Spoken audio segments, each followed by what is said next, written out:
มาได้เมนูแล้วนี่ข้าวเคียงจุ่มเดี๋ยวมาได้จุ่มปลากันหอบดึกกินข้าวพอดีสุกี้นี่เลยข้าวเคียง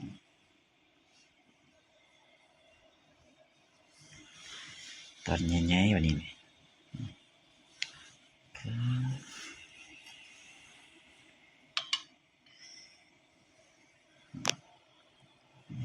ปลา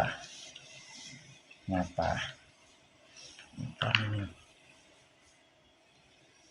ประมาณนี้มาทำกัน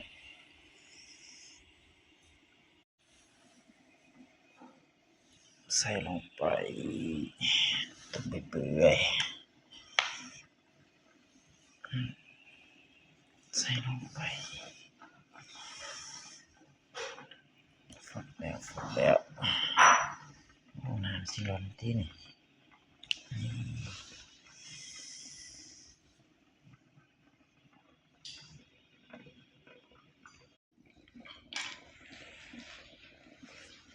มากินจุ่ม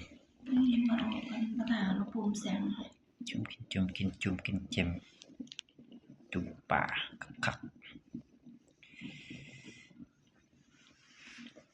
มาทอดสด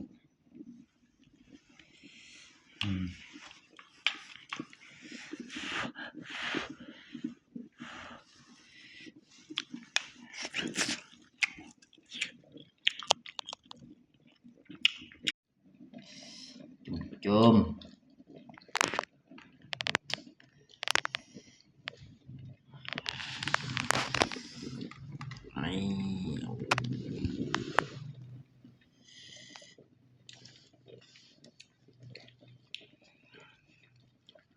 มองแล้วนั่นนอน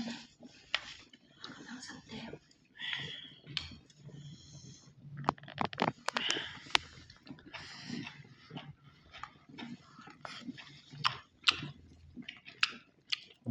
ครับจะคลองซื้อมาไม่ได้กินครับ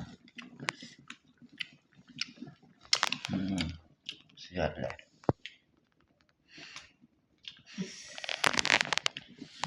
ครับ